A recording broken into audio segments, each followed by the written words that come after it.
Presentaré lo que ahora ya está, el documento en que mandé unos puntos de lo que destacaba el proyecto de investigación. Ahora ya estoy construyendo el capítulo 3, así es que me parece aún pertinente retomar cualquier inquietud para que pueda nutrir mejor mi trabajo, mi propuesta. Así es que, bueno, inicio. Por favor, la primera. Me centraré en la presentación más que nada en la propuesta teórica. Digo, la tesis, la verdad, para comentarla da para muchísimas cosas más. Me imagino que ustedes están en esa misma situación. Así es que solamente apuntaré, tal vez en los comentarios, algún aspecto de precisión referente a las organizaciones y demás. Primero, comentarles brevemente que estamos hablando de organizaciones vecinales, la unidad habitacional Nonalco-Tlatelolco, y el proyecto, que ahora ya es construcción de capítulo 3, refiere a organizaciones vecinales que llevan actuando en distintos momentos de coyuntura, desde 1973, 1985, y necesariamente habrá que actualizar con lo que sucedió en el pasado sismo el 19 de septiembre. Por favor, la pregunta de investigación, en primer lugar, está referida a una preocupación de ya estar trabajando más de 2 años con las organizaciones vecinales, con la recopilación de la información y, bueno, centrarme primero en pensar por qué en la actualidad en la unidad habitacional Nonalco-Tlatelolco la tendencia es más hacia la asimetría en la organización vecinal que hacia la simetría. Espero que con lo que explique la propuesta teórica quede más clara la pregunta de investigación. La propuesta es mirar a través de lo que yo defino como intersecciones espaciales, es decir, retomando las propuestas teóricas del espacio social, definir a la unidad habitacional Nonalco-Tlatelolco como una intersección, un tipo de intersección espacial, en el cual me va a permitir dar cuenta del posicionamiento político, la construcción intrasubjetiva y las relaciones de dominación en las prácticas espaciales de los vecinos. Por lo tanto, retomar la reflexión político-sociológica para mí es importante en esta construcción teórica. Y además, pues para dar cuenta de cómo los vecinos, a partir de las distintas organizaciones que hay en la unidad habitacional, pues primero se enfrentan y se posicionan frente a las políticas estatales, también cómo entran en conflicto con otros vecinos y, bueno, eso puede dar distinta asimetría a lo largo de momentos de coyuntura histórica en la unidad habitacional Nonalco-Tlatelolco, pero como decía la pregunta, señalar que en la actualidad podemos leer que en las organizaciones vecinales lo que hay es una asimetría en la organización. Para lo cual es mirar que las prácticas vecinales dejan una marca en este espacio social, en este lugar de la unidad habitacional Nonalco-Tlatelolco, y también leer este espacio social en estos 3 ámbitos. Cuando hablo de intersecciones espaciales me refiero a los ámbitos político, simbólico y de poder. ¿De qué depende que haya una simetría en la organización vecinal? Pues bueno, primeramente depende la conjunción de demandas, depende que se articulen estos 3 ámbitos. Cuando no están articulados es cuando se habla de asimetría. Y ustedes me podrán preguntar, ¿y entonces qué provoca esta asimetría? Principalmente el proceso de institucionalización de líderes y de organizaciones vecinales, pero en este proceso que hay prácticas clientelares, que claro, no son las mismas prácticas que había en el 73, en el temblor del 85 y en lo que podemos leer a partir de la construcción o la entrada de la izquierda en la unidad habitacional y, bueno, cómo vienen trabajando con distintos partidos políticos y también con líderes políticos. Gracias. Y bueno, este sería un cuadro donde presento y trato de ubicar las distintas lógicas clientelares según las distintas formas de disputa de las organizaciones vecinales. Entiéndase como control, organización, también apropiación del espacio. Gracias. Y bueno, entendiendo que las organizaciones vecinales entre sí y con autoridades institucionales, con partidos políticos, con empresas también, están disputándose la apropiación en términos de quién controla, quién organiza el espacio, quién limita el espacio, quién también limita este espacio para aprovechamiento privado. No solamente esto incluye a actores institucionales, sino también otras organizaciones vecinales. Por lo tanto, es que la propuesta es retomar anclajes teóricos para leer las intersecciones espaciales desde Henri Lefebvre, Simmel y Norbert Elias.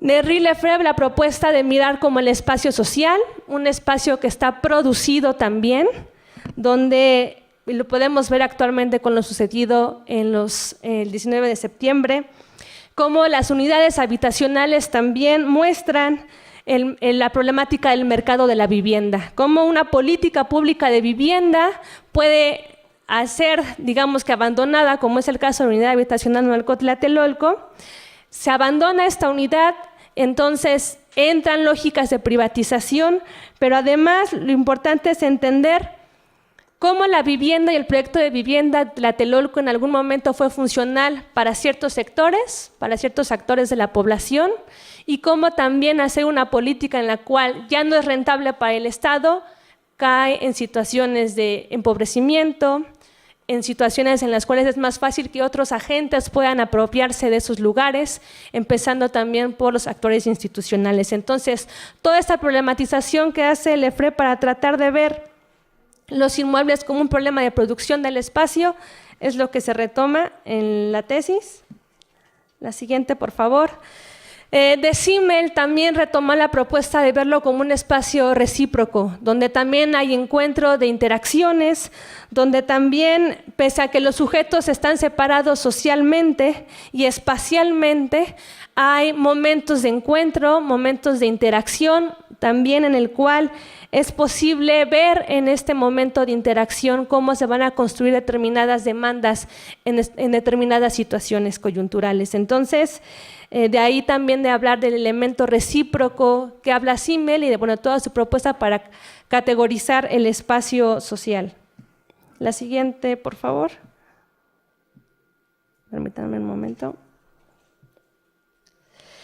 Y hablar del espacio como un espacio dominado, es decir, en tanto relaciones, en tanto producción también social del espacio, pues las viviendas también nos dan cuenta de cómo se está hablando de jerarquías, de posicionamientos también simbólicos, de cómo a partir de construir demandas no ajenas a problemáticas de la vivienda, es decir, hablar de organizaciones vecinales donde las preocupaciones son de las mismas personas que habitan ahí, lleva a reflexiones totalmente diferentes.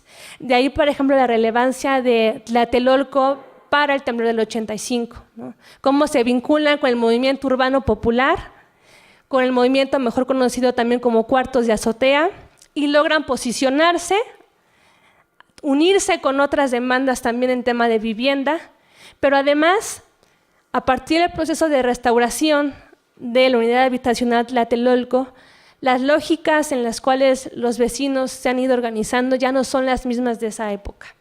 Y eso por eso es importante, les hablaba al inicio de mi presentación, de actualizar con lo que pasó en el reciente temblor. Y de momento dejaría hasta acá mi presentación en términos del aporte teórico de lo que entiendo por intersecciones espaciales y de cómo mirar estas organizaciones vecinales a lo largo de estas épocas de coyuntura, que sin lugar a dudas han ido modificándose, sobre todo por los nuevos agentes institucionales, por cambio de delegado, por cambio de subdirector territorial, también porque ya no son los mismos líderes que había en los años 70 con una propuesta de izquierda.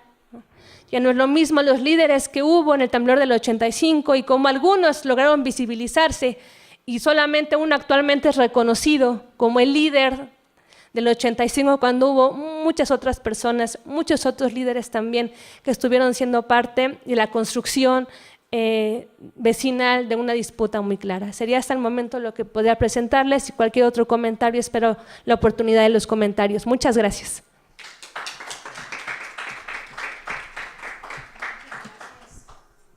secretaria por la puntualidad y tenemos los comentarios del doctor Armando Cisneros. Bien, bueno, el tema es muy interesante.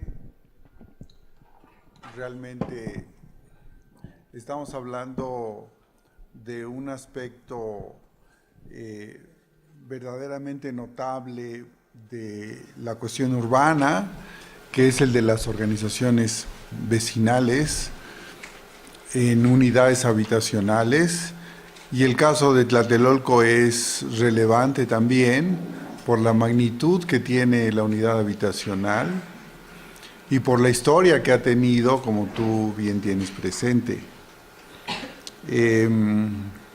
Veo que hay realmente un trabajo muy acucioso de entrar al tema, de asumir una cierta posición teórica o un conjunto de posiciones teóricas para tratar el problema de las organizaciones vecinales en Tlatelolco. Veo, sin embargo, que hay una asincronía entre los autores que tú estás tomando como teóricos para el análisis de las organizaciones vecinales y lo que es tu discurso de la problemática de las organizaciones vecinales, ¿sí? Es decir, pareciera que entre teoría y empiria hay una cierta asincronía, ¿sí? Lefebvre es un clásico, Simmel es otro clásico, Elías es otro clásico, ¿sí?